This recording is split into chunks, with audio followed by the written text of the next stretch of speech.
Pag-uusapan ngayon ang pagpapalit sa nasabing nga pong Senate President at ang nasabing bumoto rito. Ang balita ngayon, 8 senador na nanatili ang suporta kay Escudero, kabilang sa mga pumirma at nagbigay ng suporta kay former Senate President Chis Escudero ay sina Robin Padilla, Jinggoy Estrada, Amy Marcos, Joel Villanueva, Alan Peter Cayetano, Bongo, Bato de la Rosa at Rodante Marcoleta. Sa kabila ng kanilang naging suporta, ay nanaig pa rin ang 15 senador na bumoto in favor of Tito Sen or Tito Soto.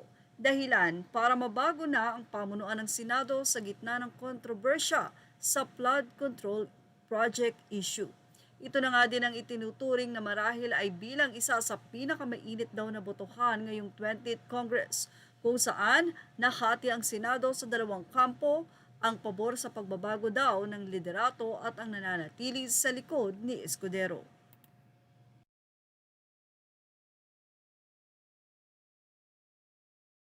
Narito naman ang bumoto kay Tito Soto bilang bagong Senate President. 15 senador na bumoto kay Tito Soto bilang Senate President.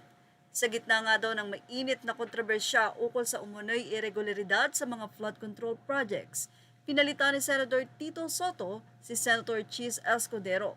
Ito'y matapos makakuha si Tito Soto ng suporta sa 15 senador. Narito ang mga bumoto kay Tito Sen: Bam Aquino, Pia Cayetano, JV Ejercito, Win Gatchalian, Risa Hontiveros, Ping Lacson, Lito Lapid, Loren Legarda, Kiko Pangilinan, Rafi Tulfo, Erwin Tulfo, Mark Villar, Camille Villar, Mig Subiri, Tito Soto. Ito na nga ang pagbabalik ni Soto sa pinakamataas na pwesto sa Senado at naniniwala na ito ay makakaapekto sa bagong yugto ng pag-iimbestiga sa nasabi nga pong flood control projects. Ang tanong, mayroon kayang kahihinatnan o mayroong pagbabago?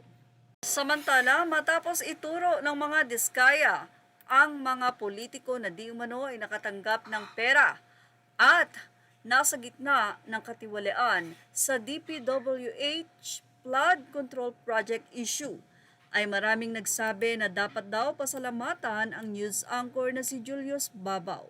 Mula kay John Robert Costura, ngayon tayo magpasalamat kay Julius Babaw. Buking kayo lahat mga kongresman at nasa mga itaas. Hindi maikakaila na malaking tulong ang nasabi nga pong interview ni Julius Babaw sa mga diskaya sa nangyayari ngayong investigasyon. Kaya naman sa huli, dapat pa raw pasalamatan ang nasabing news anchor. Yan ang ating showbiz top update. Images are all credit to the rightful owners. Thank you for watching. Please like, share, and subscribe.